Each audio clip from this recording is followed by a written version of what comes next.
and I will present you lectures regarding the radiology and medical imaging of the thorax. Now, one of them is before beginning and getting into the typical stuff, what we have to discuss today, just a brief overview regarding some administrative items. First of all, I want to welcome everybody to this lecture. I'm glad that you are here. I will also begin a live stream. For the ones of you that are not able to connect through Google Classroom, there is also a live stream available. Now, of course, as you know, and as I already see, my request for you is to try to close your microphones and also your cameras during the lecture. Of course, if you have specific questions, short questions during the lecture, you can ask questions, and of course I will answer them to you. But please remember to close your microphone after putting the question, because otherwise the stream can be interrupted, you know very well, especially when there's quite a big number of participants in such a call. Then I want to remind you that, well, unfortunately, maybe you found out already, formally, it's not permitted to record the lecture because there are specific instructions from the faculty regarding the GDPR rules that are enforced in Europe. It seems that recording lectures are not allowed because of personal data protection, and this involves us as teachers and you as students as well. But anyway, don't worry, I will send you the lecture as a downloadable format, so you will be able to follow the lecture yourselves after you download it. If you feel free to take some notes if you want to take notes during the lecture, but formally recording the lecture is not allowed. Now I will switch off my camera as well. I have a question. Just yes, shortly. please. I'm gonna speak in Romanian, but it's about presence for some of my colleagues, so it's easier. Sunt niște studenți Erasmus care au fost repartizați cu seria 1 pentru radiologie, Okay. dar ei sunt la stagiu de dimineață la ortopedie cu noi, cu seria mea. Și seria 1 are lunea radiologia. Păi, nu știu, să se conecteze cum le cade mai bine din punct de vedere al cursului, nu văd să fie o problemă. Da. Problema e la lucrări practice, că trebuie să fie cu grupa în care sunt repartizați. Dacă nu pot să se conecteze cu grupa respectivă, trebuie neapărat să anunțe la noi la secretariat. Pentru Am că înțeles. Este o trebuie să adresă știi. de mail?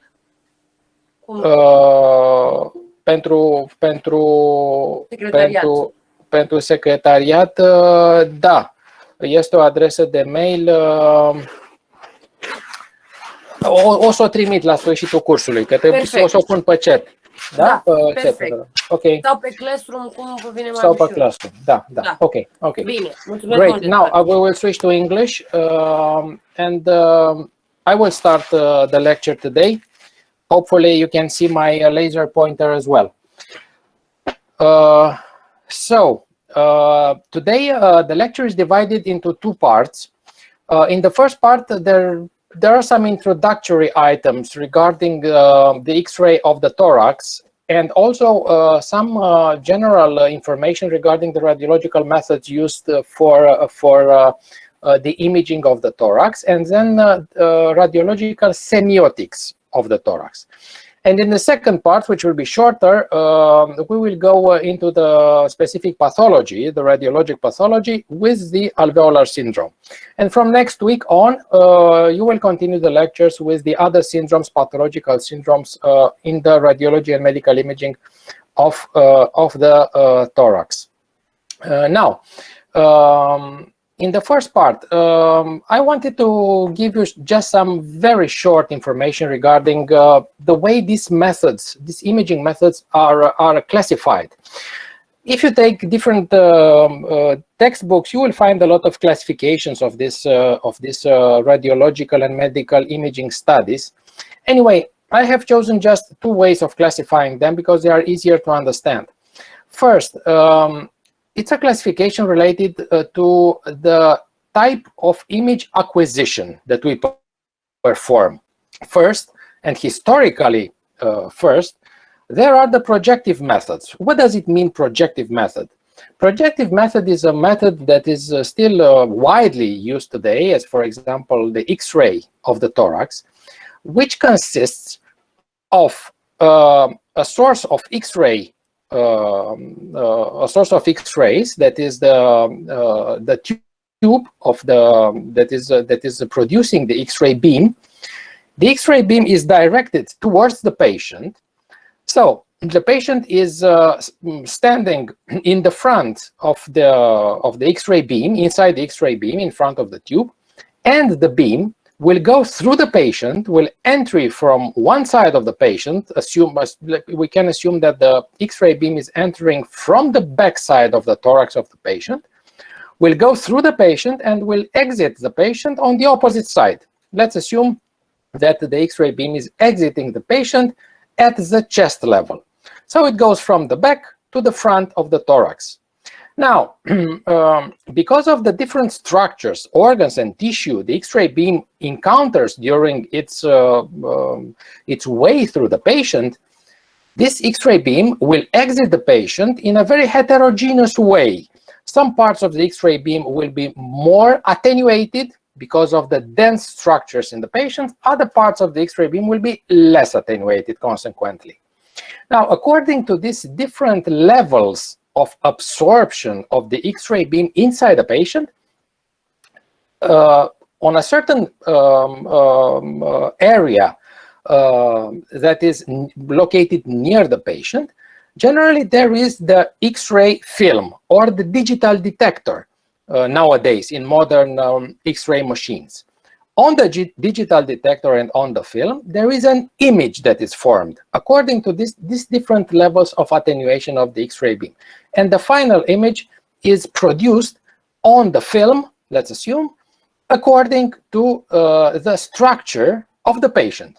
Now, of course, if you try to consider a little bit this matter, you will understand that anyway, since every human being is a three-dimensional structure, is a 3D structure, well, the image that is formed is a reproduction in 2D, in 2 dimensions, of a 3-dimensional structure of the patient. Therefore, on every projective radiological method, there will be overlapping of structures and of tissues on the final image. And this is something to consider, to remember, and this is something that is always present on a method that is a projective method. Now, on the other hand, there are the so-called sectional methods. In sectional methods, the acquisition is different. The system is constructed in a way in which it is able to perform slices through the patient. Now, the radiologist, after this acquisition of a large number of slices, is able to scroll through these slices, and by knowing and by being acquainted with the topographic anatomy of the human body, the radiologist is able to perform a diagnosis of a certain pathology and also to make some reconstruction, some post-processing of some of the structures in this image, as you will see during this lecture and the next lectures, 3D reconstructions or multiplanar reconstructions and so on. An example of sectional methods is, for example, the CT scan, the computerized tomography. Now, another type of classification is related to image processing. Again, historically, the image was produced on an X-ray film, not requiring especially any type of computer in order to be suitable for this image reconstruction. The image was just formed according to the heterogeneity of the X-ray beam that was impressing the film. As long as there is a computer involved in the reconstruction of the final image that is used for the diagnosis, we call the method an imaging method. Of course, nowadays, almost all the methods of radiology are employing at a certain extent computers for processing the image. Even the X-ray is using computers that are able to perform different tasks, as for example, image clarification, as edge enhancement, processing of contrast, of brightness, and so on. So, as long as a computer is involved in a certain area of image reconstruction and processing, we call the method an imaging method. Now, for the thoracic assessment, there are a lot of radiological and imaging methods that can be available. I have written in this slide just a couple of them, just a few of them, but the ones that are mostly and widely used nowadays in the radiology and imaging of the thorax. Of course, I will tell you a few words about each of them in the next slides. But just this list will show you, for example, the most widely used method, that is the X-ray of the thorax, or the thoracic radiography. There is fluoroscopy, there is angiography, there is computerized tomography. The first three of them are projective methods. Computerized tomography is a sectional method.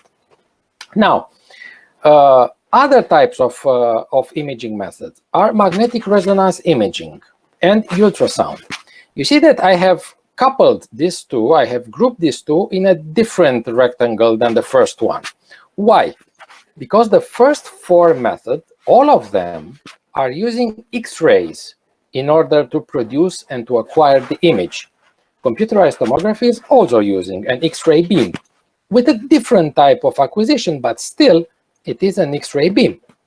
But magnetic resonance imaging has nothing to do with X-rays. Magnetic resonance imaging uses specific physics protocols related to the interaction of magnetic fields with the human body, and this interaction is measured in a very complex way in order to produce and to reconstruct, to process the images that are appearing after this interaction of the magnetic fields with the human body.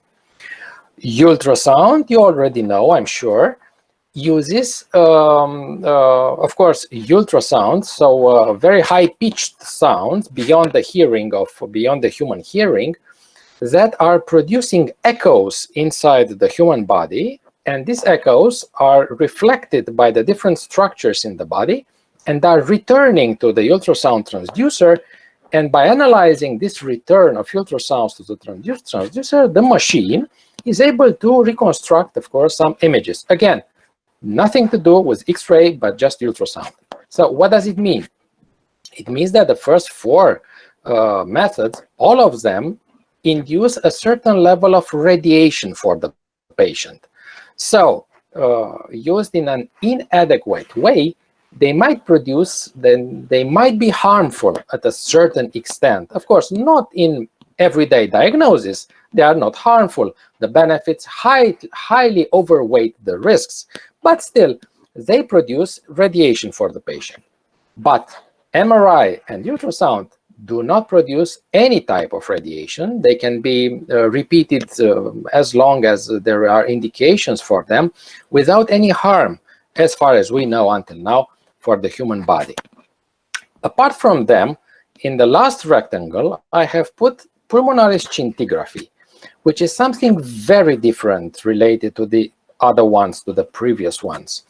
It's so different that even it's not a method that specifically and in a rigorous way belongs to radiology. It belongs to a different field of medicine. It is called nuclear medicine. And I will tell you in a few words in the next slides what are the specific features of pulmonary scintigraphy as well. Now, just some brief information. Fluoroscopy was, from a historic point of view, the first method that was employed in order to see structures inside the human body by means of an X-ray beam. Now, fluoroscopy is very similar in technical terms and in image appearance to radiography, to X-ray. But there are some differences. First, and the most important technical difference, let's say, is that the image is not an image that is produced on a film, but it is produced on a so-called screen that is able to be impressed by the X-ray beam in a dynamic way, meaning that in fluoroscopy we are able to see the movements of the patient and of certain organs inside the patient. So it is a live examination. If you would accept the comparison between fluoroscopy and radiography is exactly the difference between watching a movie and looking at a photo. So the movie is fluoroscopy. We are able to see the movements. Why would we ever need to see the movements of certain parts of the patient? For example, if we suspect paralysis of one of the diaphragms of the patient, we are able to see that during breathing, one of the diaphragms will not move at all, while the other one is able to move freely with the breathing of the patient. Or we want to have some more information regarding some mediastinal masses in order to see if they are vascular masses or they are solid masses, tumors. For example, aneurysms in the pulmonary arteries or the thoracic aorta will be pulsating, related to the pulsations of the heart, while solid tumors, like for example in large lymph nodes, will be fixed, will show no movement during fluoroscopy, and so on. There are other examples as well. Now, the problem is that as a live method, it requires a continuous emission of X-ray during a number of seconds, because we are talking here about seconds, not minutes. But still, a radiation of certain seconds with a continuous X-ray beam will produce a higher level of radiation for the patient than the typical X-ray, than radiography. Second, the method has lower spatial resolution compared to radiography. So the resolution of the image, the details that we are able to obtain in fluoroscopy are definitely lower than the details that we are able to assess during an X-ray image. And finally, since it is a live and continuous movement method, it is operator dependent.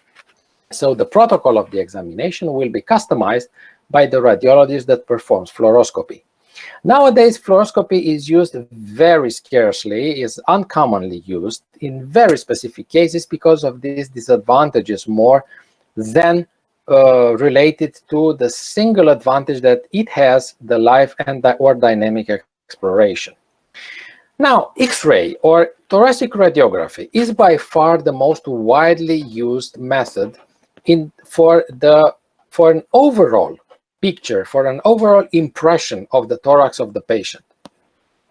There is truth in a saying that affirms that one X-ray image of the thorax will contain the highest quantity of information ever being possible to be enclosed in one X-ray film. So there is a huge amount of information that an experienced radiologist is able to extract from one image that is one thoracic X-ray. Of course, there is information related to the soft tissues of the thorax, to the bony structures, to the lung structure, to the vascularity of the lungs, to some extent to the mediastinum and the heart, and so on and so on and so on.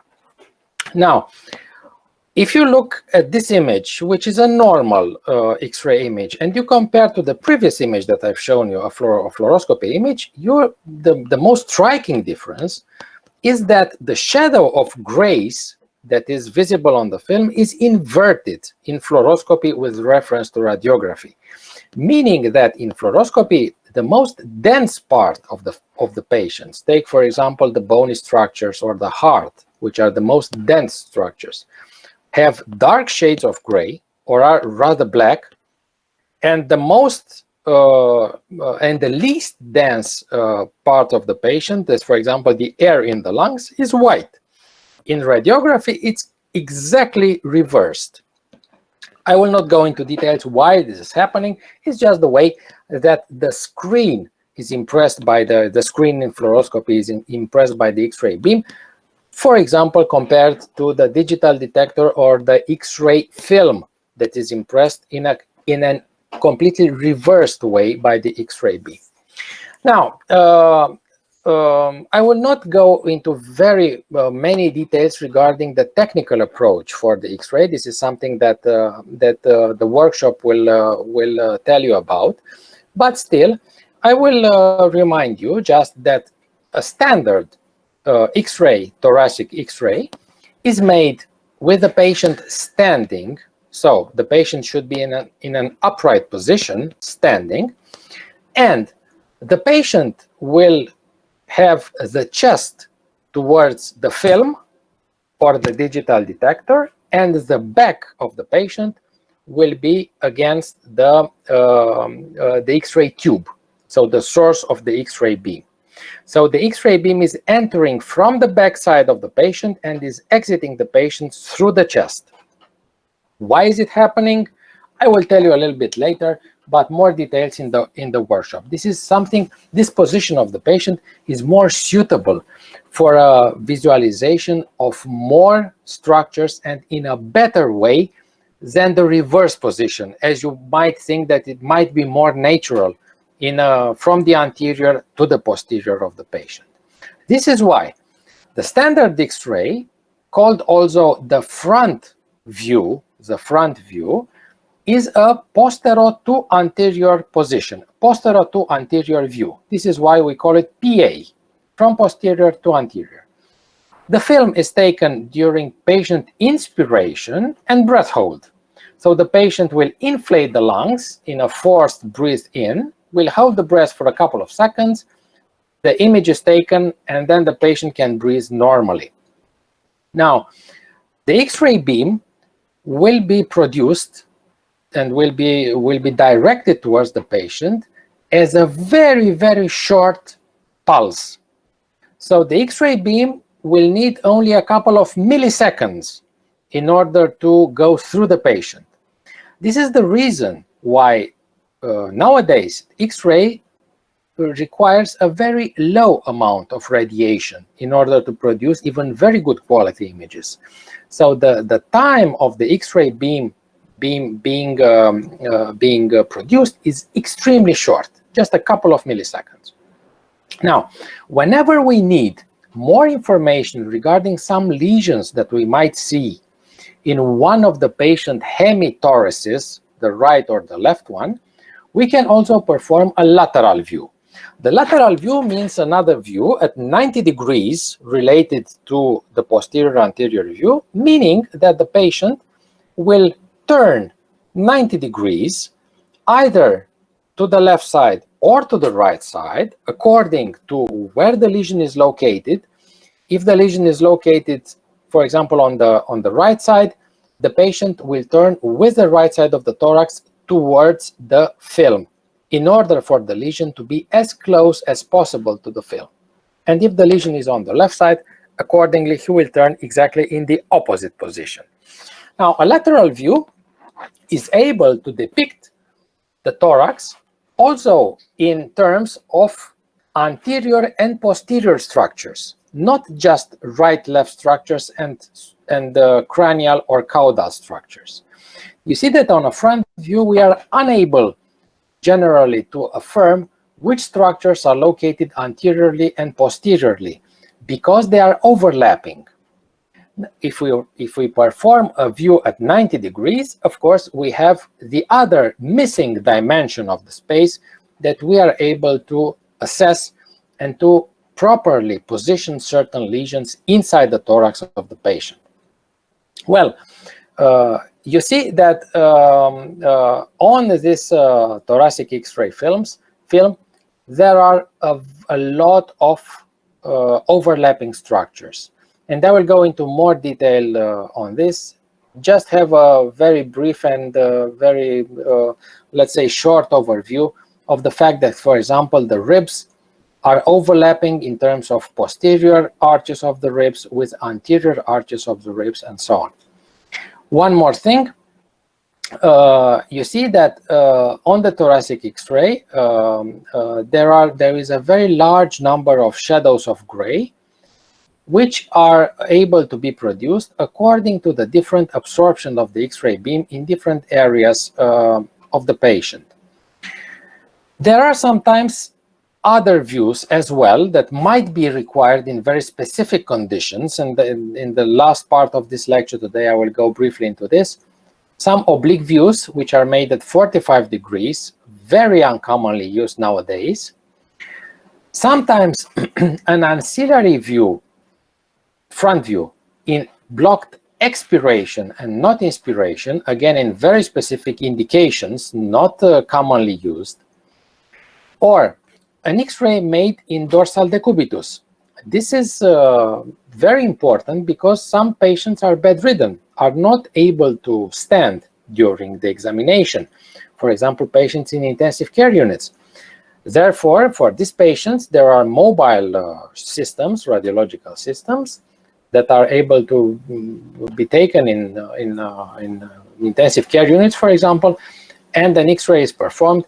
Obviously, in these cases of bedridden patients, the radiography will be in decubitus position, and the X-ray beam will enter in an opposite way, will enter from the chest of the patient and will exit through the back of the patient, because the X-ray tube is positioned above the patient's bed. So the view will be obviously an AP view and not the posterior anterior view. Or sometimes a view in forced lordosis of the patient, especially for visualization of lung apices, but again, in very specific conditions. What about CT? CT is again an imaging method that is employing X-ray beams as well as the radiography. So it's a method that produces a certain amount of radiation for the patient. Nowadays, it is very widely used. The availability of CT has increased a lot in the last decade. It is able to perform transversal slices through the patients with obviously no structure overlap whatsoever.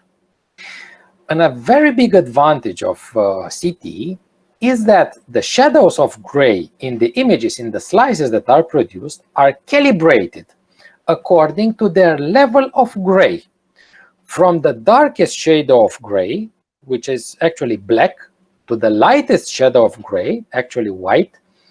All the shadows of gray that are visible on the slices are calibrated and correspond to a certain number on a scale of densities. This is very interesting because on an X-ray or on a fluoroscopy, the assessment of the image is qualitative. We cannot say exactly what intensity a certain structure has by itself, but we can affirm certain intensities of some structures just with reference to the other structures that are visible on the film. But we're not able to measure the intensity of a certain organ or tissue on an X-ray. We can measure sizes, okay, but not the intensity. The intensity is qualitative, while on the CT, the intensity can be measured. And certain ranges of densities, this is how it is called in CT, the shadow of gray, density. Certain ranges of densities correspond to specific types of tissue and accordingly to specific organs. So we're able to perform a structural assessment of some lesions in a far better way than just on X-ray or fluoroscopy. Not to mention the fact that in CT, we are able to inject contrast material, iodinated contrast, inside the vascular flow of the patient. and we're able to perform angiographic studies, angio-CTs, or to see the perfusion of certain organs, the so-called wash-in and wash-out of contrast in tissues and organs, and we are able to even better depict and assess some structural abnormalities in certain organs. There are, of course, some limits of CTs as well, due generally to the movement artifacts that might appear during the acquisition. So if the patient is moving a lot, the images might get artifacted. There are artifacts which can be considerable in certain cases. Still, with general movement to a little extent, the image can be very well used and employed. There might be also artifacts regarding to the respiration of the patient during the acquisition, especially in the thorax, for example, or sometimes pulsating artifacts due to the structures that are moving normally during the acquisition, as for example the heart or the great vessels. And compared to X-ray, the radiation is definitely higher, even on very modern machines. But anyway, since the benefit of the diagnosis is very high, radiation has managed anyway to be decreased dramatically by technical advances during the last decade. So the radiation has decreased many folds in CT than it was, for example, 10 or 15 years ago. Angiography is again a projective method. Let's say it is a close sister of fluoroscopy, okay, very related to fluoroscopy. Again, a live method. But the difference between angiography and fluoroscopy is that angiography is performed during the injection of a contrast medium inside the vascular tree, the vessels of the patient, in order to opacify artificially with iodinated contrast certain areas inside the body of the patient, and to see the presence of, let's say, obstructions, occlusions, aneurysms, general areas of lack of perfusion in certain areas of the lung, since we are talking about the lung today, and so on. So very, very, very good image, a very good method, but of course it is an invasive method, because in order to get to a certain area inside the patient, for example, let's say we want to assess the pulmonary artery and the branches of the artery, the doctor should insert a catheter distally, advance the catheter until the pulmonary artery of the patient, and inject the contrast exactly in the pulmonary artery. This is why you see that the overall picture shows medical personnel that is behaving in an operating room, general surrounding. You see, it's close to an operating theater. Now, generally, the method that is used nowadays in angiography is called angiopneumography, because it means the depiction, the angiographic depiction of the pulmonary arteries. This is what it means, angiopneumography, of the pulmonary arteries, left, right branches, and pulmonary trunk. In very specific conditions, there might be performed also the so-called bronchial angiography, in which the catheter is placed into the bronchial arteries. You remember from anatomy that the lung has two different circulations. There is the functional circulation related to the pulmonary arteries and veins, and there is the nutrient circulation, the systemic circulation that is performed with the bronchial arteries. In very specific conditions in which we suspect abnormalities of the bronchial arteries, there might be performed also bronchial angiography, but very uncommonly. So the most common approach is angiopneumography. And you see, this is an example. Take, for example, this X-ray. Okay, an X-ray in a patient with hemoptysis, with dyspnea, with thoracic pain. An X-ray was performed, and in this X-ray, if we assess the vascularity of the lung, represented by this opacities, these band opacities radiating from the hilum to the periphery, which are the branches of the pulmonary artery. We will speak in more detail about this in the vascular syndrome lecture. So these are the branches of the pulmonary artery. They should divide and they should be visible in the entire areas of the lung. But here in this case, it seems that the lower left part of the lung, of the left lung, is devoid of vascular shadows. There are no vascular shadows visible. Therefore, an angiopneumography was indicated. In angiopneumography, you see, if you look closely, carefully, you see that this line is a catheter. This is a very thin line. This is a catheter that is inserted here in the pulmonary artery, and the white, the very white areas represent the iodinated contrast that is injected in the pulmonary trunk and is going into the right and to the left pulmonary arteries. Normally, there should be a lot of vascular shadows opacified with contrast. But here in this angiopneumography, the surprise was very big because we see an obstruction of almost all the branches of the artery in the right lung. You see just the hilum being opacified with contrast, with no branches in this lung. And there is also lack of vascularity in the lower part of the left lung, because this patient had a severe pulmonary thromboembolism. So because of pulmonary thromboembolism, all these artery branches were blocked with blood clots and not being able to perfuse the lung anymore.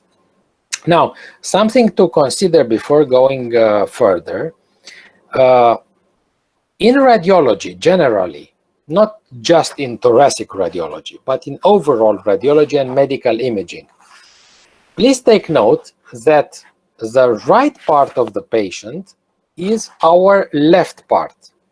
The left part of the patient is our right part. So left and right is inverted in the images related to our position. This is something that is just standardized. It's a standardized approach. We are always assuming that the patient is facing us, regardless of the patient position in the X-ray beam, or even, for example, in not only in X-ray beams, even in MRI is the same, or in other imaging methods. So don't be surprised, and consider the fact that if I'm talking about this hemithorax, which is on the right side, which is on our left side, this is the right hemithorax of the patient, and this one is the left one. Okay. And another note, unrelated to this inversion right-left, is this term that we use a lot, which is the hemithorax. Hemithorax is the image of part of the thorax of the patient, about half of the thorax of the patient, on the right side and on the left side. And you might ask, why do I have to use such a term, hemithorax, and not just use lung? And if you think a little bit, hemithorax is not the same as lung. If we're talking about lung, we're talking about an organ, which consists of alveoli, which consists of interstitium, bronchi, and so on. But when I'm talking about hemithorax, I'm considering all the structures that are projected on one side of the thorax of the patient. I'm considering the soft tissues, I'm considering the bony structures, I'm considering the pleura, of course the lung, I'm considering the hilum, and so on. So before assuming that a certain lesion is a lung lesion, we might be more safe from the beginning to consider the lesion as being in the right or in the left hemithorax. And after this, after analyzing the specific semiotics of a certain lesion, we will be able to assume that the lesion is either a lung lesion, or maybe a pleural lesion just projected on the lung, or maybe a bony structure lesion which is overlapping the lung, and so on. So consider that, first of all, the best approach is to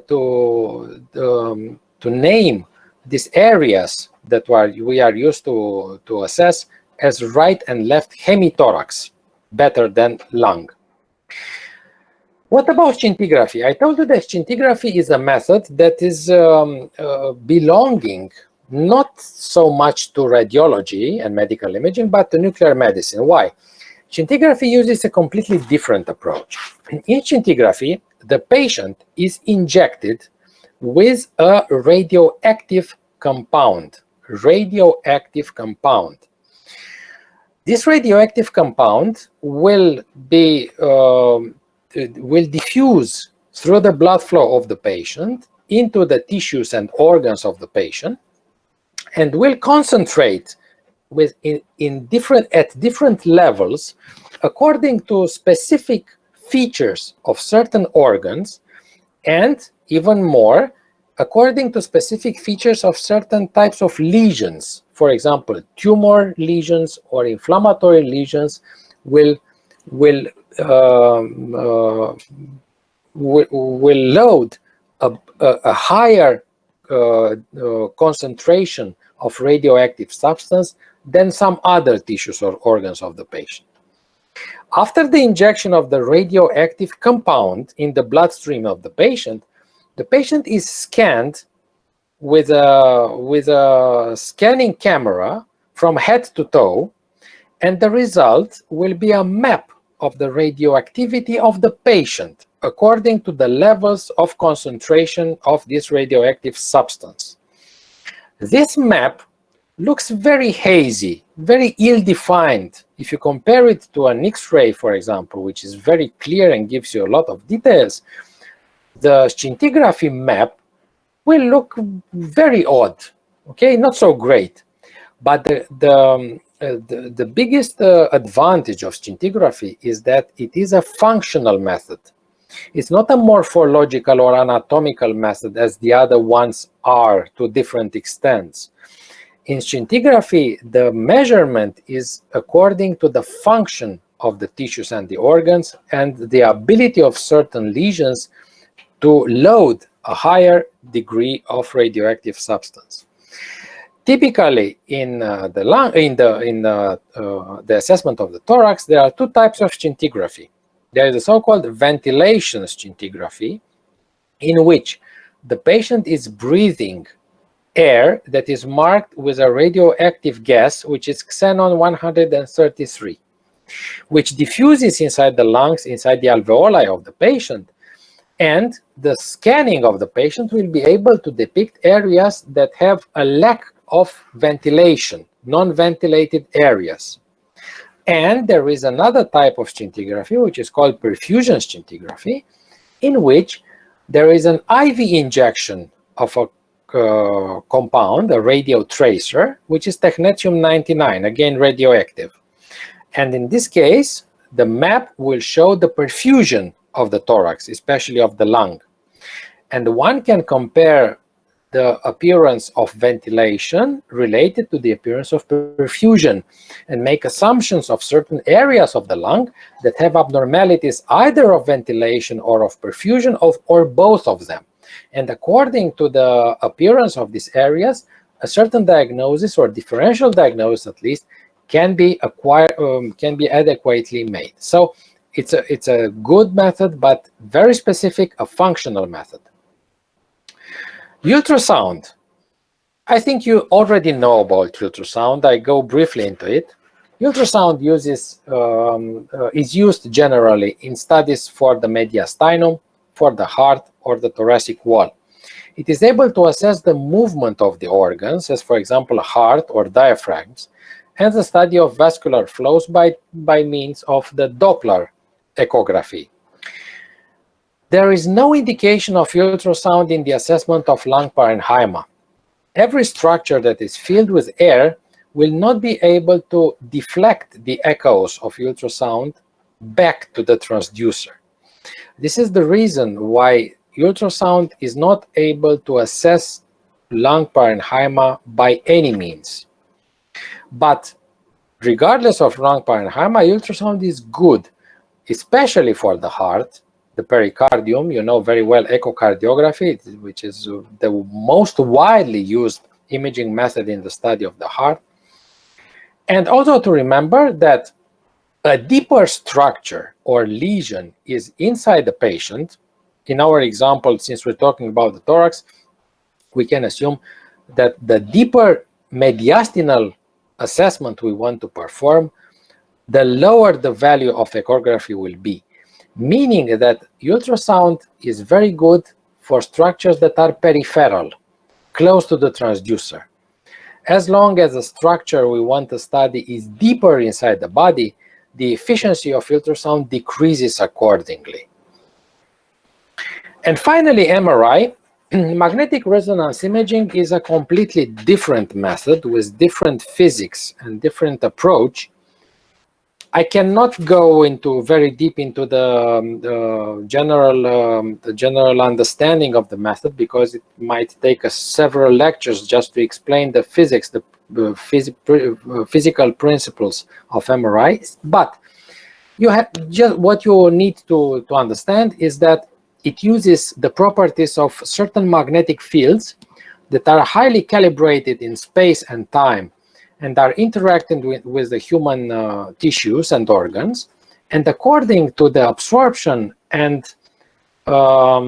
emission, consequent emission of magnetic fields in response with the magnetic fields that are produced by the machine, the body responds to with specific magnetic fields, and these ones are acquired with special coils by the machine, and the images, after very complex reconstruction and processing of the images, produced in order to see the tissues and organs.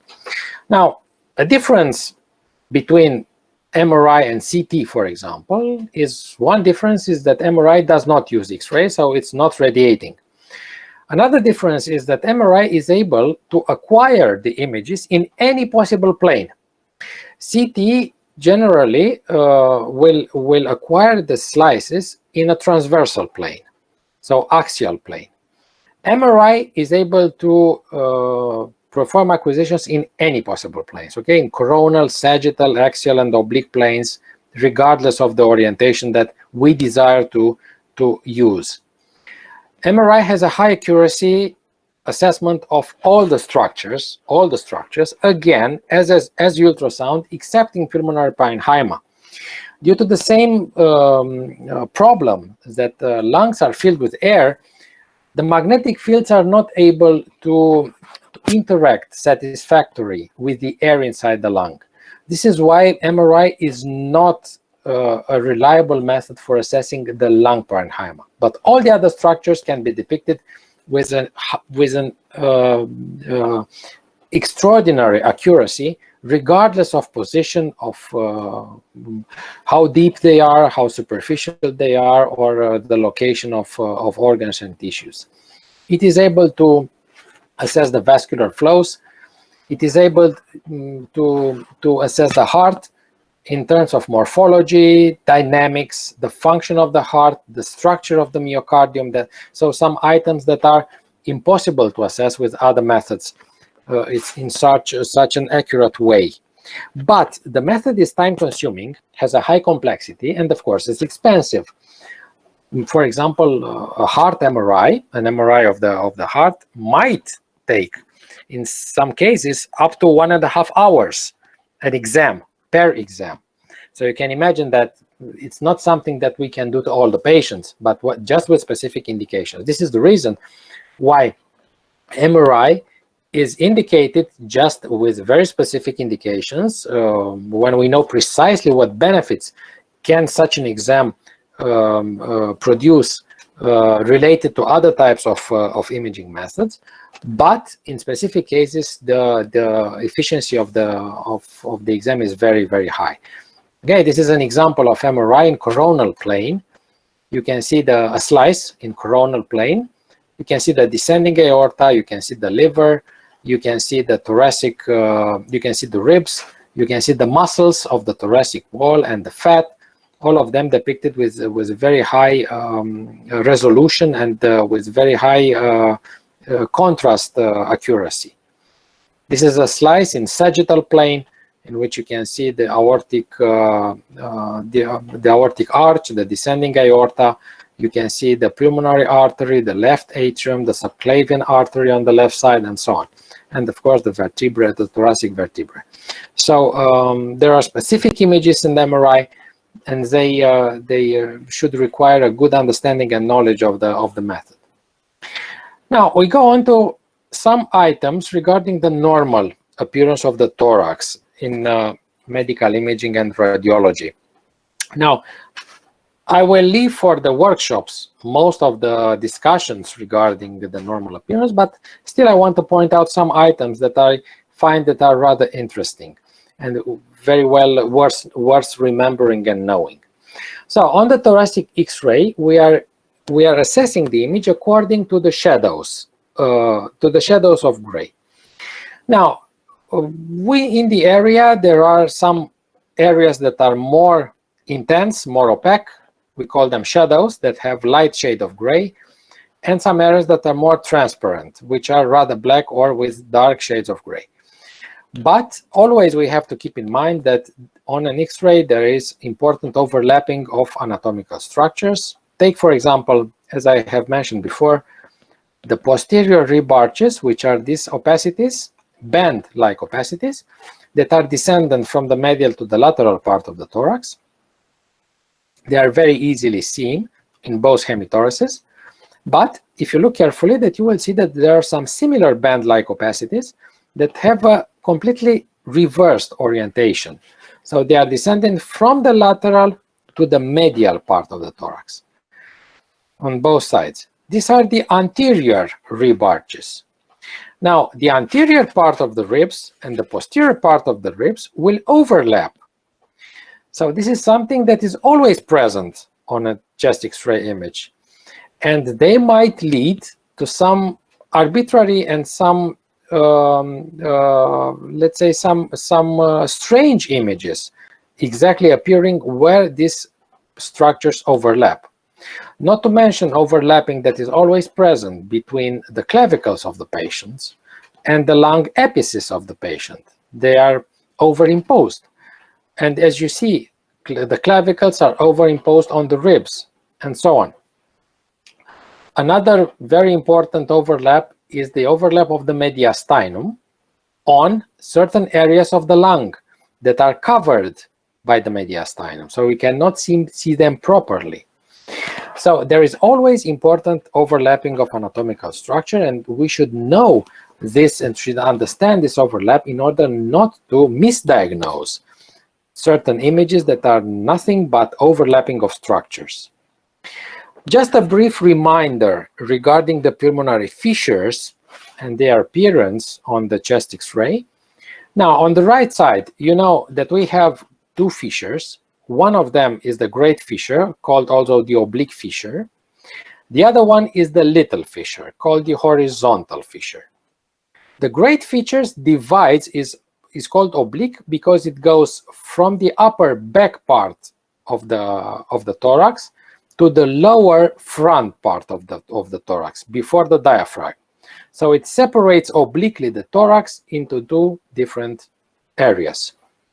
The little fissure is horizontal, and one specific thing to remember is that it doesn't go from the back to the front. It goes just from the pulmonary hilum on the right side to the front part of the thorax, okay? To the back part of the sternum, of course, to the pleura, but to the back part of the sternum. Is that it does not extend dorsally to the hilum, okay? Just ventrally to the hilum. On the left side, it's easier because on the left side, since on the left side we have just two lobes, two pulmonary lobes, and not three lobes as on the right side, we have just one fissure, which is roughly, in terms of position, roughly the same as on the right side. We have no little fissure on the left side because on the left side we don't have the middle lobe. We just have the superior and inferior lobe. There might be, in some specific cases, anatomical variants with ancillary fissures, As for example, the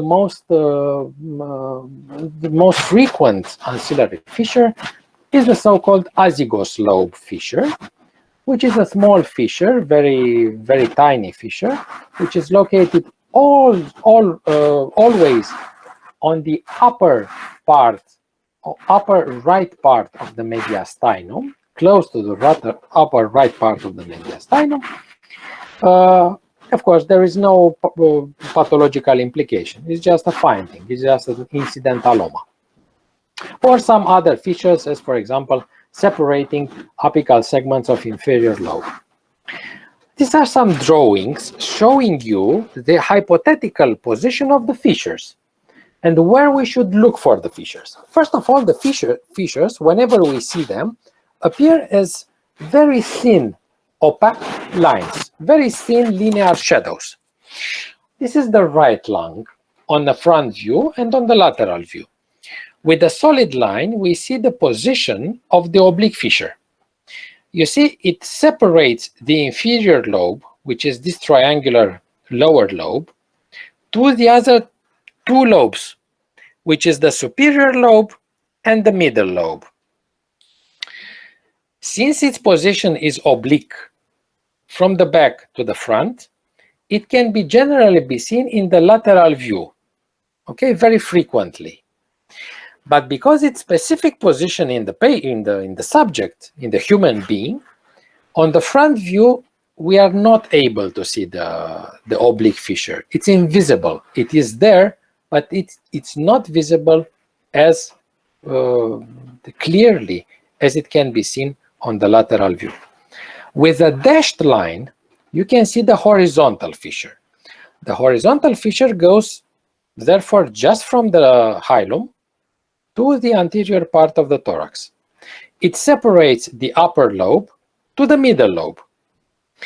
Since it is more or less horizontal, regardless of the patient position, lateral or posterior anterior or anterior posterior, or meaning lateral or front, generally the horizontal fissure can be seen in both typical views, lateral and frontal views, as a line which is almost in the middle of the right hemithorax, horizontal line, thin line.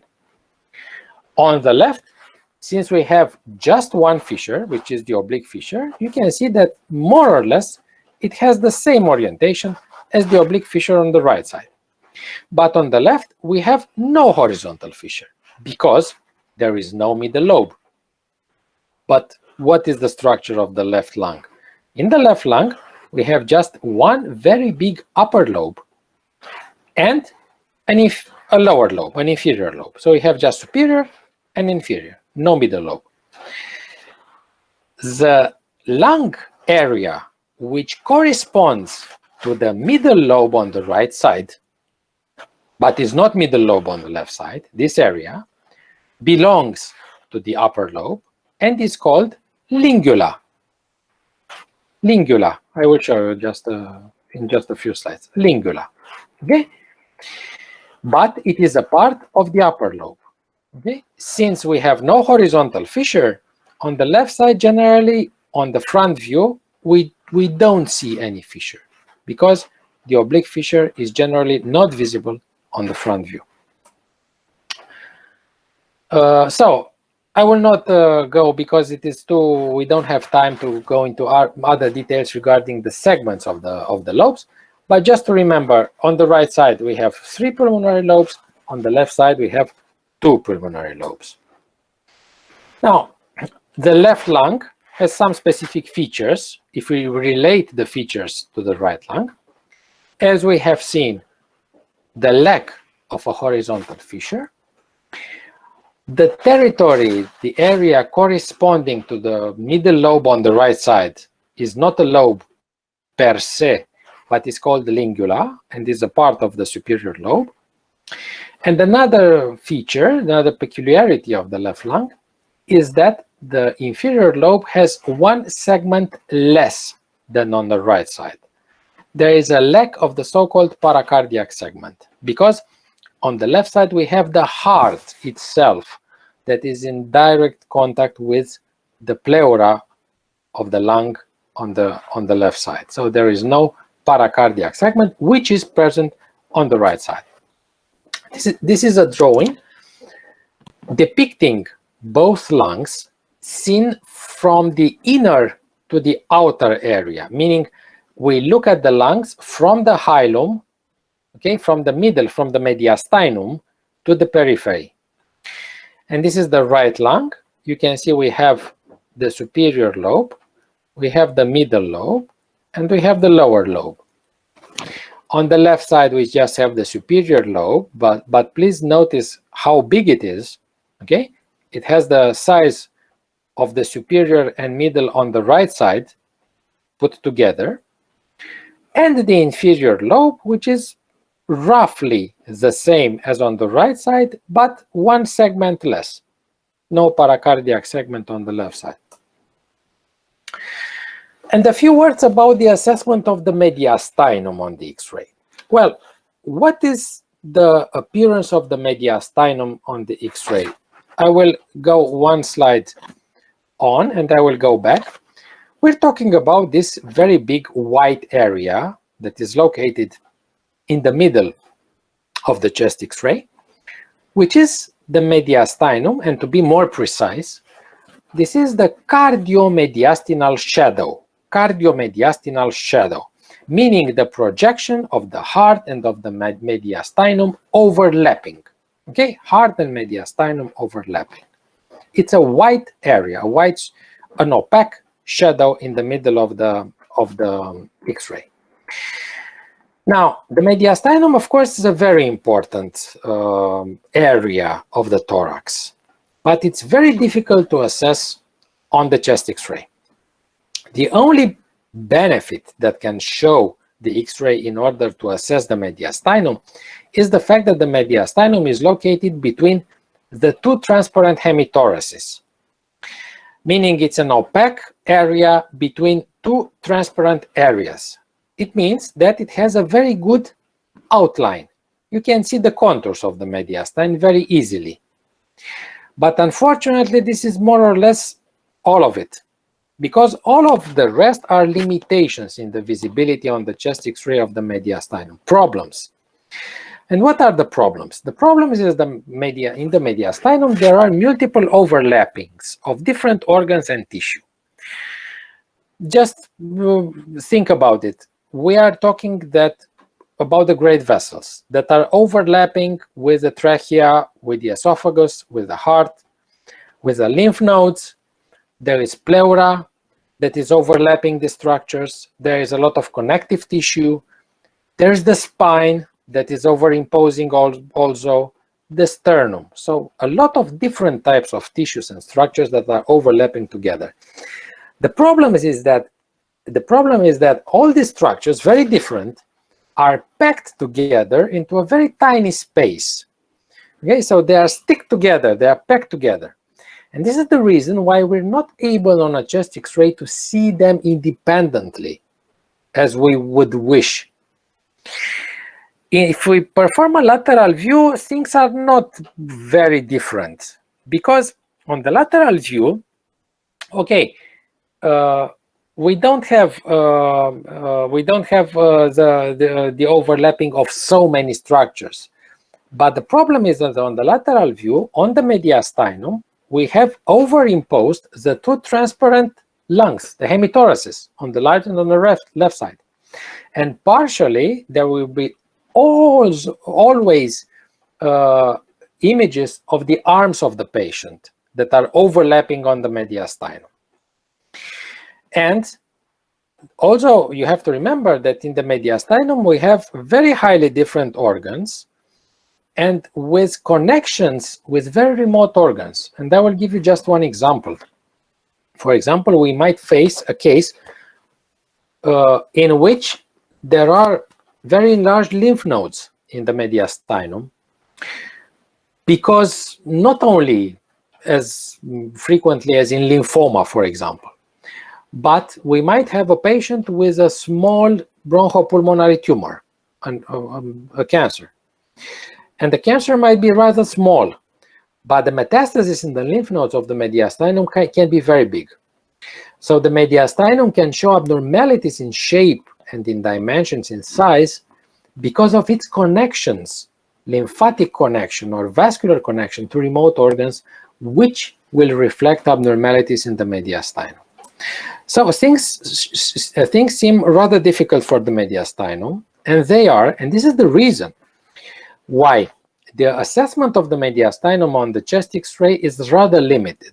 Still, I want you to understand very clearly that the X-ray is a very good tool for preliminary assessment of mediastinal abnormalities, meaning since the X-ray is extremely available and widely used on a chest X-ray, if we know what to look for, we can preliminarily see abnormalities of the mediastinum that we always have the duty to report. And after that, in order to give more details and more information regarding the abnormalities that we found on the chest X-ray, of course, we can indicate ancillary methods in order to further assess the abnormalities. And the second choice, always the second choice in the assessment of the mediastinum, is the CT scan. CT is very, very good at visualizing abnormalities of any kind inside the mediastinum and give more details.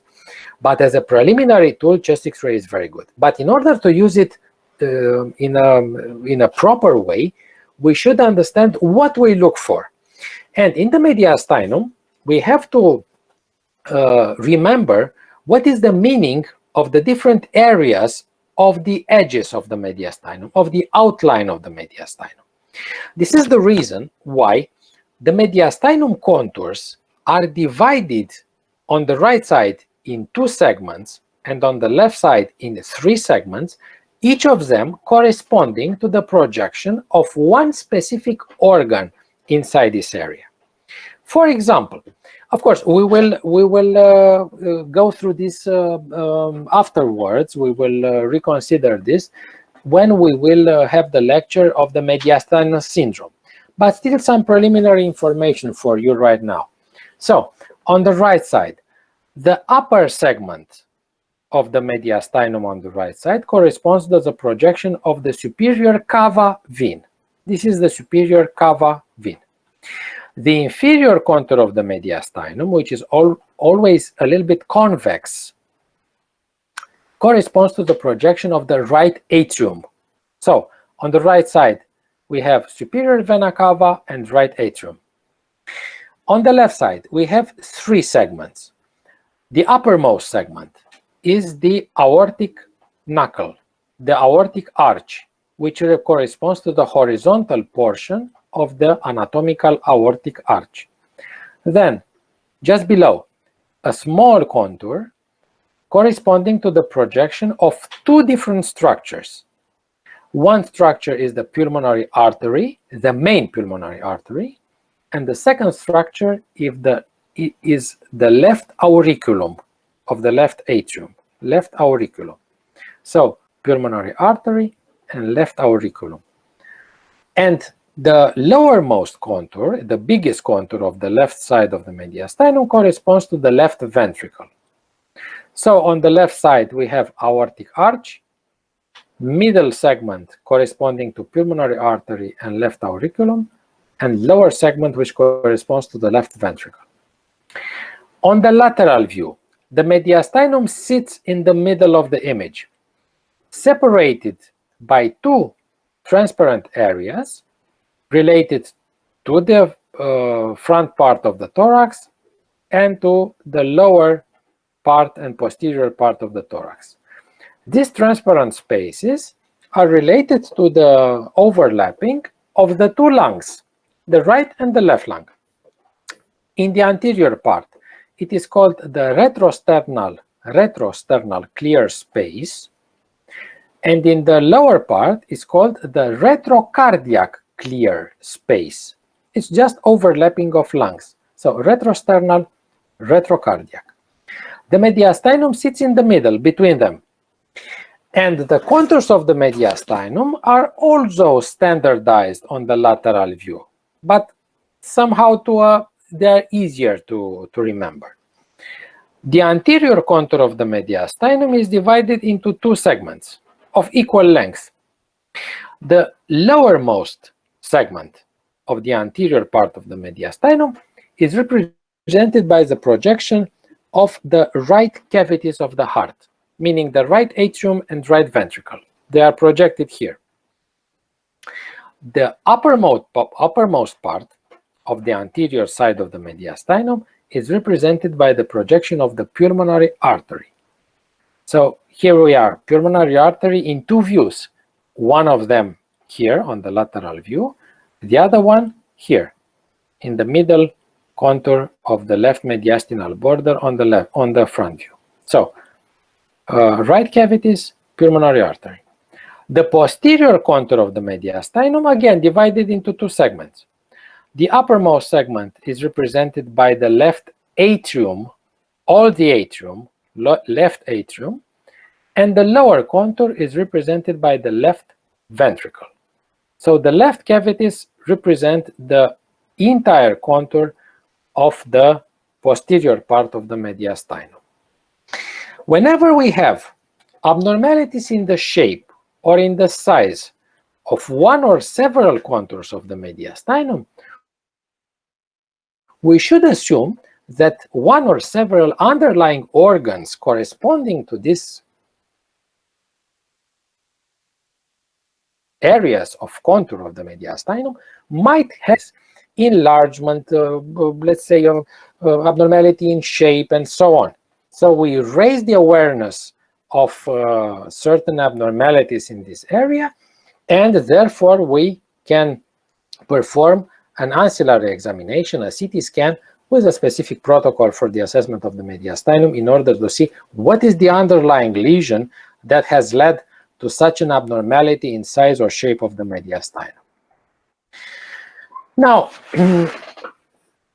let's see some nice images regarding some particular features of the radiological examination of the thorax. First, I told you before that in the past there were used some so-called oblique views.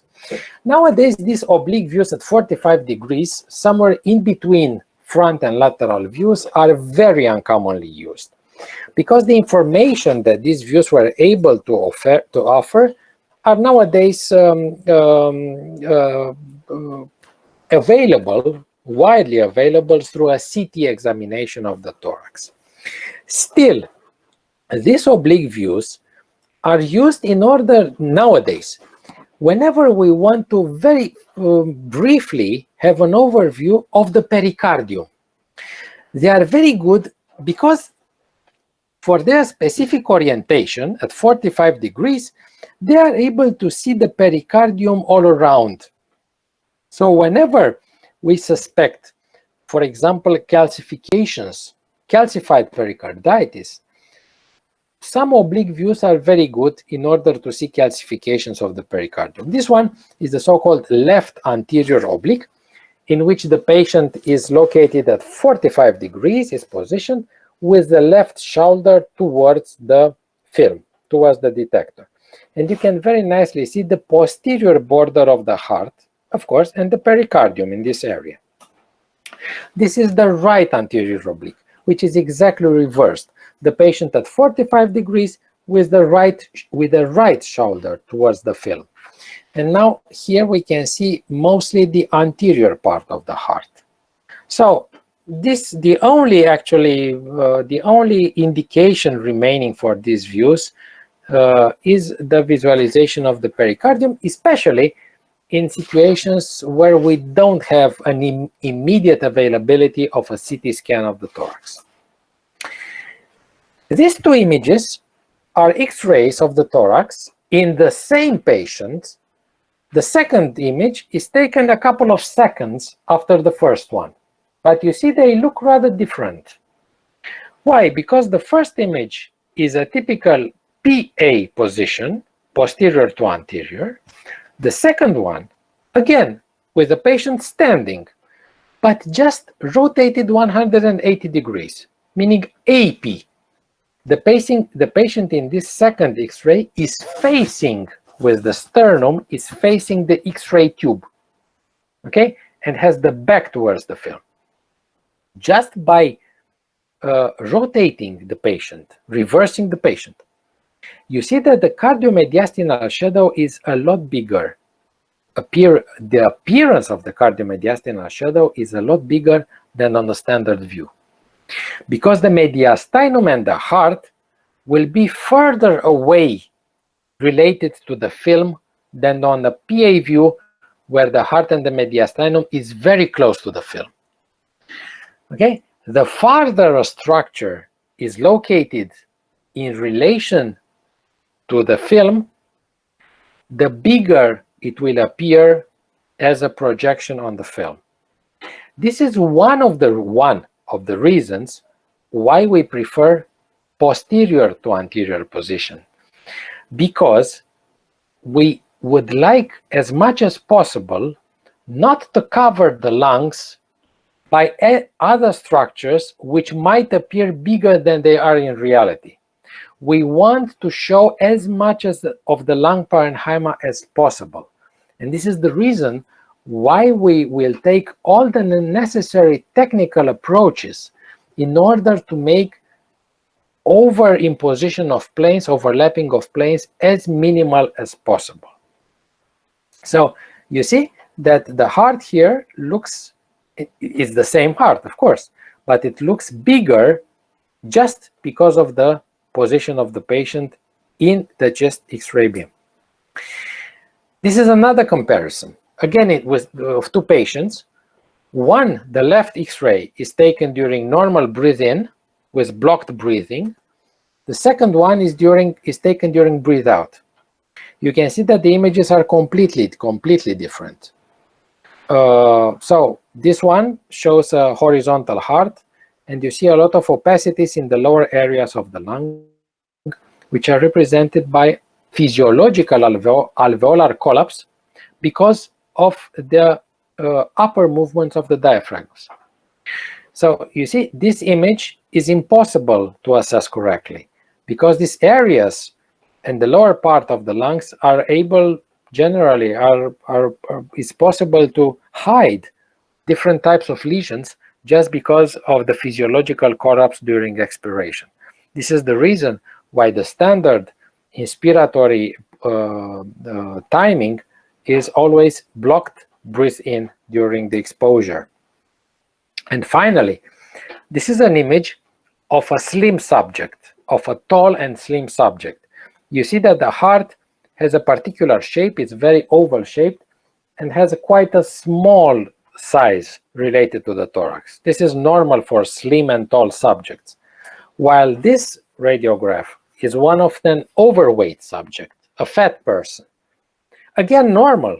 It's nothing abnormal here, but you see, in overweight subjects, the diaphragms are generally located higher than in slim subjects, and the heart has a more horizontal position, which is something of their specific appearance on chest X-ray film. So you should always understand and see each X-ray in its particular conditions, knowing the technical approach that we had for each X-ray and the type of subject that was assessed. Now, a few information regarding radiological semiotics of the thorax. Just briefly, you know that the lung consists, generally, roughly speaking, in three types of tissues, generally. We have the alveoli, which is responsible for blood gas exchanges, the so-called lung periphery, the alveoli of the lung. We have the airways that transport the air and CO2, respectively, to and forth the atmospheric air to the alveoli of the patient. And we have the interstitial tissue, which is the backbone of the lung, which assures the elastic recoil, the physiological elastic recoil inside the lung tissue.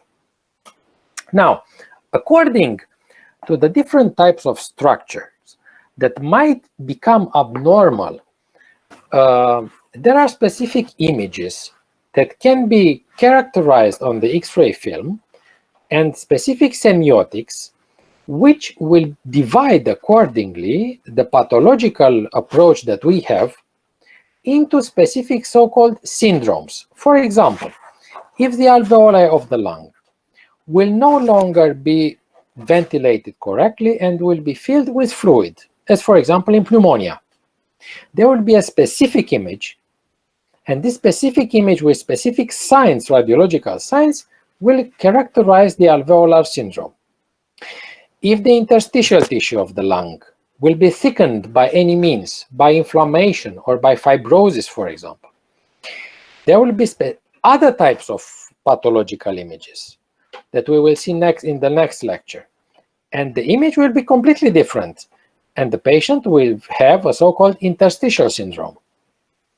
If the blood vessels that we have talked briefly about before are abnormal in terms of number, in terms of size, okay, of thickness of the vessels, or a distribution, okay, location of vessels, we will have a so-called vascular syndrome of different types, but still a vascular syndrome. And finally, if the bronchi, which are normally not visible on the chest X-ray film because they are filled with air and they have very thin walls, they will be, if they become visible because of filling with fluid or because of wall thickening, we will have bronchial syndrome, okay? And the specific type of bronchial syndrome are, for example, the bronchiectasis, okay, that you already know from medical semiotics, and so on. So you see, according to different types of images that we will learn to assess on the imaging methods, we will divide the abnormalities that we find in different types of syndromes. Now, there is another type of syndrome, the so-called parenchymal syndrome, that I have set apart from the other ones because it is not featured by a specific type of tissue that is affected. In parenchymal syndrome, we are dealing with a destruction, a localized destruction of pulmonary parenchyma at a certain level of the lung.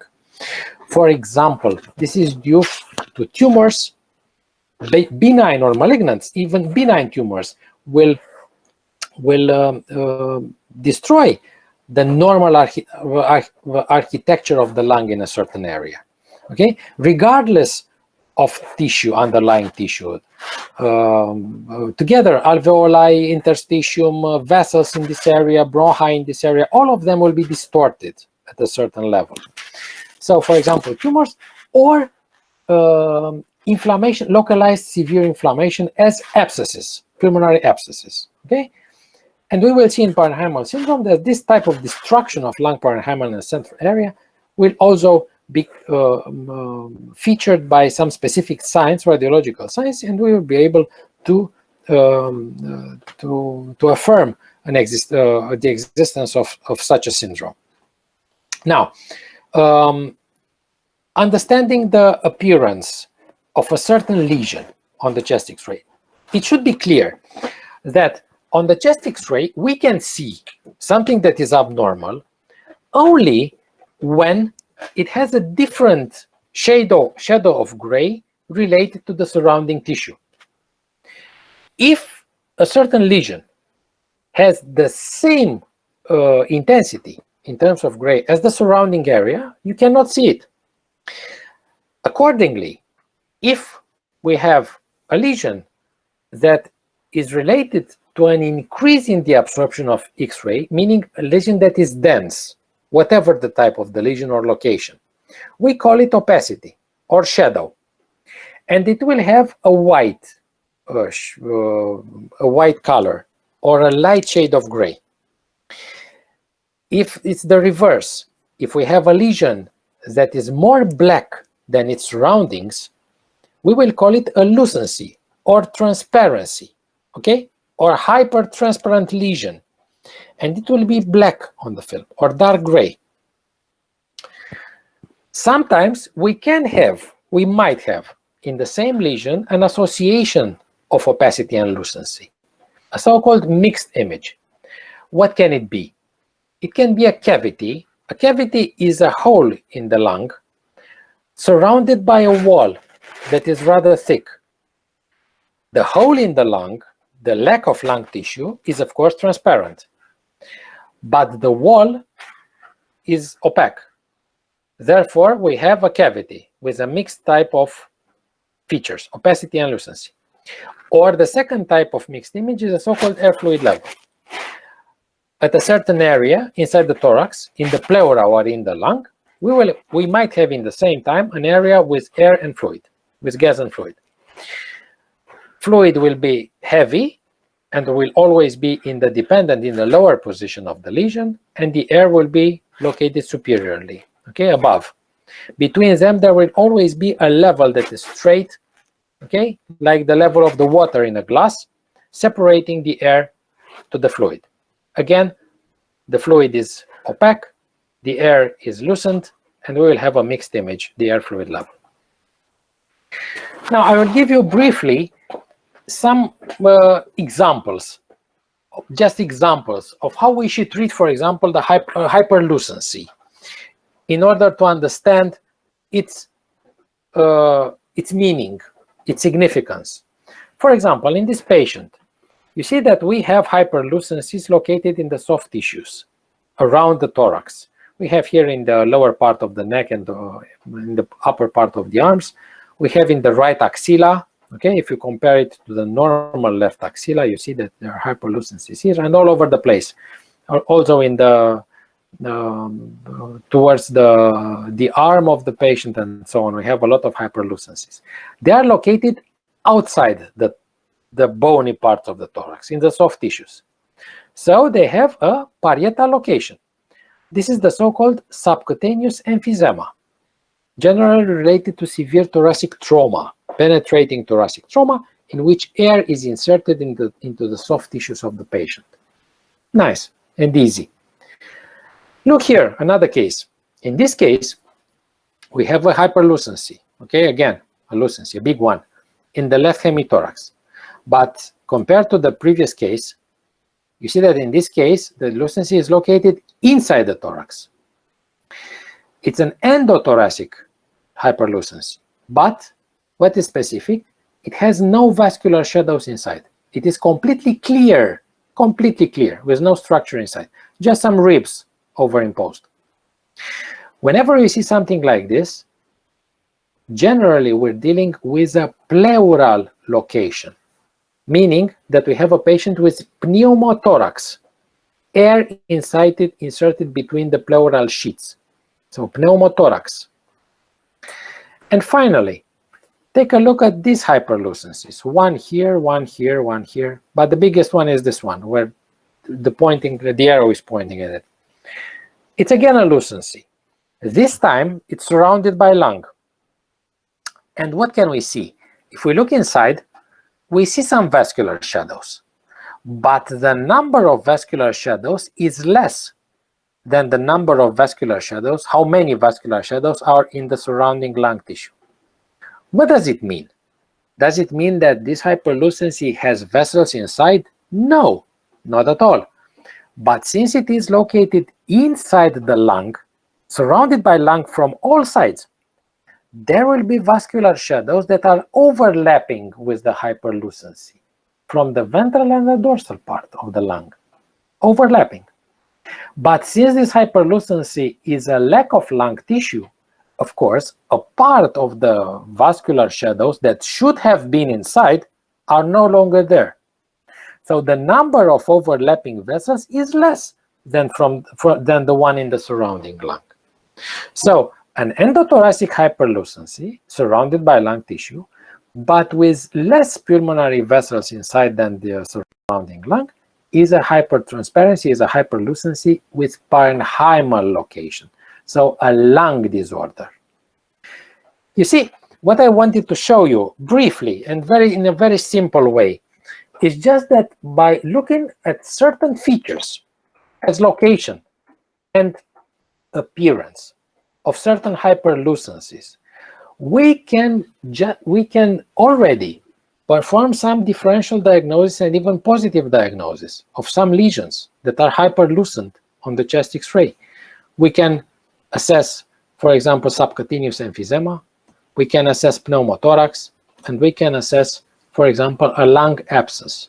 Okay, so it's just an example of how we deal generally with radiology. Now, when a certain structure is visible on the chest X-ray film, if we put this question, of course, we raise the awareness that a certain structure might not be visible on the chest X-ray film. And that is exactly what I have told you a couple of minutes before. Now, the intensity, in order for a structure, regardless of what type of structure, we're just dealing with whatever, an organ, a certain type of tissue inside the thorax. When it will be visible? It will be visible if it will meet two conditions in the same time. First, the intensity of the structure should be different. Sorry, here should be different. I have missed a word.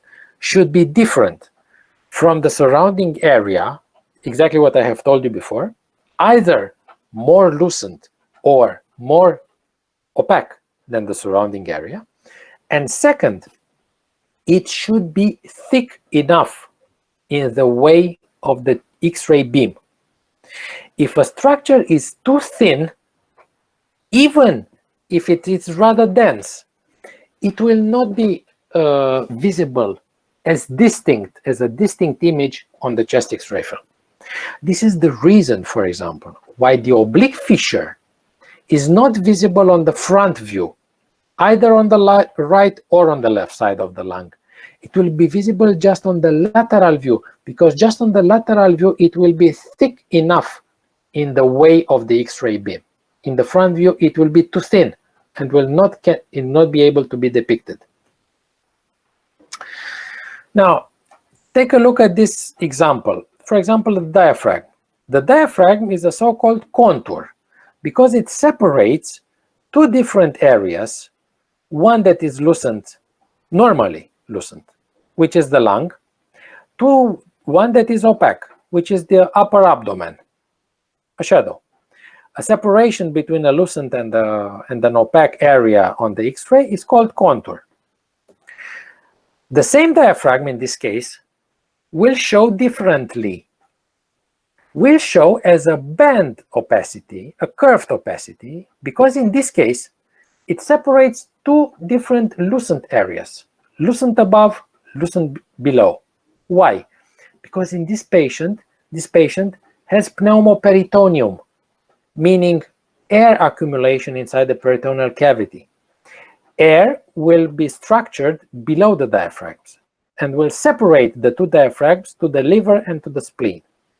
So the same structure can show in one case in one way as a contour, and in another case as in a different way, as a band opacity, regarding its surrounding areas. What about the silhouette sign? The silhouette sign is a sign that is important in the understanding of semiotics of the thorax, one of the most important signs. It will assess the visibility of the contour between two structures that are in direct contact one with the other. So we have two anatomical organs, let's say, that are in anatomical contact. They are abutting one the other, okay, in contact. If they have a similar intensity, a similar shadow of gray, if they are in direct anatomical contact, we will not be able to see the contour that separates the two. We will see just an outer contour, outlining the appearance of the two structures all together. The reverse, if we have two structures that are just in the way of the X-ray beam, but not in anatomical contact, they are in a certain distance one with the other. They are not abutting one each other, but are overlapping in terms of image overlap, as we have talked before. They will show as distinct contours around each of the two structures. They will have contours all around in the so-called summation appearance, overlap. To be more clear, take a look at this image. We have an opacity here, okay? If you look closely, you will see that there is no contour separating this opacity to the right contours of the mediastinum. You cannot see the contours. if we cannot see the contours between this opacity and the mediastinum, we will say that there is a silhouette sign between, or a positive silhouette sign, between this opacity and the mediastinum. So what is the meaning? If there is a silhouette sign between this opacity and the mediastinum, it means that this opacity and mediastinum are in direct anatomical contact one with the other. Not just overlapping, but in contact, anatomical contact. The same here, a front X-ray with an opaque hemithorax, and you see that this opaque hemithorax has a positive silhouette sign with a diaphragm. You cannot see the diaphragm anymore. This is a complete lung collapse. And of course, the collapse, by means of the pleura, is in contact with the diaphragm, is in direct anatomical contact with the diaphragm. Now the reverse. When we have a negative silhouette sign, or we don't have a silhouette sign, take this mass, for example. It looks more or less similar to this one, more or less.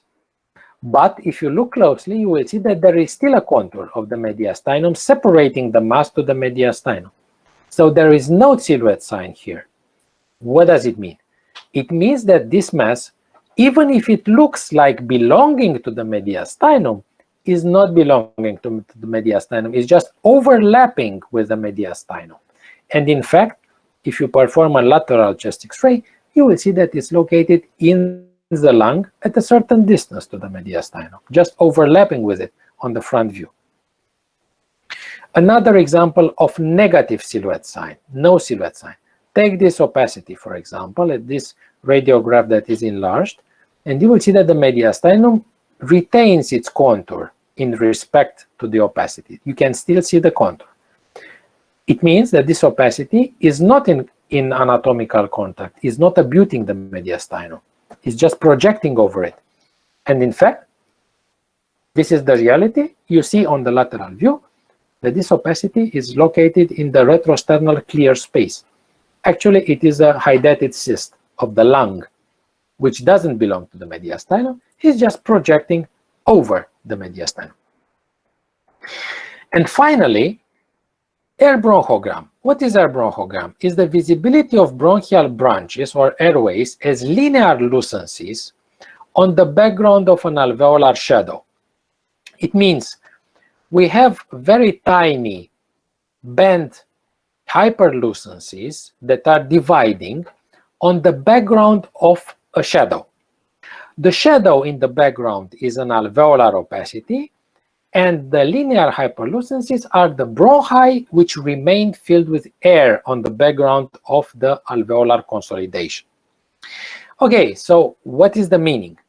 The meaning is that whenever we see an opacity like this with some hyperlucent band-like hyperlucencies dividing over it, okay, or in it, it means that the opacity itself is an alveolar consolidation. Okay, so you might ask, so what? Can we not say that it is alveolar consolidation without air bronchogram? The answer is the following. The problem is that we need as many signs as possible to accurately depict a certain opacity, or generally speaking, an abnormal image on the chest X-ray film. Sometimes, in some specific cases, even some types of lung tumors might look at a certain extent similar to alveolar consolidation. But whenever we see air bronchogram overimposed on an opacity, we can be almost sure that we're dealing with a non-neoplastic disorder, with an inflammatory disorder, meaning alveolar consolidation, okay? Inflammatory underlying lesion. A tumor will never show air bronchogram inside, okay? Look, this is the appearance of air bronchogram. You see an opacity, this is an alveolar consolidation, and all these tiny hyperlucent black lines that are dividing represent bronchi that are filled with air, that remain ventilated, that remain filled with air inside the alveolar consolidation, meaning the fluid inside the lung. It means that this whole opacity is, of course, alveolar consolidation and not something else. And now to finish, just a few words about the alveolar syndrome. We will finish in a couple of minutes. Just let me present it to you. Okay. So, an alveolar syndrome, alveolar consolidation, means that we have an area of the lung in which the alveoli become filled with fluid instead of air. And this fluid filling, this flooding of alveoli in a certain area, which can have multiple etiologies, but generally speaking, we're dealing most frequently with inflammation, for example, pneumonia. This abnormality will lead to an opacity which generally is triangular shaped, with the base towards the pleura, towards the outer part of the thorax, and the apex of the triangle towards the hilum. It will have a rather high density, so a light shade of gray, and generally it will have ill-defined borders, hazy borders. But what is specific for alveolar consolidation? This alveolar consolidation will increase little by little because more and more alveoli at the periphery of the lesion will become filled with fluid, flooded. Now, whenever alveolar consolidation, when it's increasing in size, will come in contact with a fissure, a pulmonary fissure, the consolidation will not be able to go on the other part of the fissure, to go through the fissure. It will be retained exactly at the level of the fissure. And the rest of the lung on the other part of the fissure, the other lobe, will be normal. So whenever it reaches a pulmonary fissure, or sometimes even the separation of two segments of the lung, it will have at this level a very well-defined contour. So this is typical for alveolar consolidation. Ill-defined contours, but at the levels of the fissures, very well-defined contours, very sharp contours. The reason for this is that the development of alveolar consolidation appears either in a segment or a pulmonary lobe. It has generally a homogeneous structure with the sole, with the only note of air bronchogram inside, as we have talked before. And it has a very rapid evolution, a rapid course in terms of installation and in terms of remission. We're talking of one of the most rapid evolving image in the whole radiology. The radiological image will change in one day with respect to the other. Sometimes in the same day, in a matter of hours, the image might change.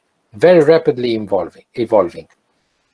Take a look at this. This is a triangular opacity, typical for alveolar consolidation, located above the oblique fissure on the right side, with air bronchogram that you can see inside. This is a right upper lobe pneumonia. It's a posterior segment of the right upper lobe, alveolar consolidation. Here, it's another example of triangular opacity. You can see the opacity, but very nicely, you can see on the front view that in the upper part, it's very difficult to say how long it goes, how far it goes, because the contours are very hazy, are very ill-defined. But on the lower part, you see that the contour is very well defined. It's very, very sharp. On the lateral view, you see that the contour is sharp again exactly in this area here, because it's exactly the level of the horizontal fissure on the right side. So the opacity that has a triangular shape is located just above the horizontal fissure.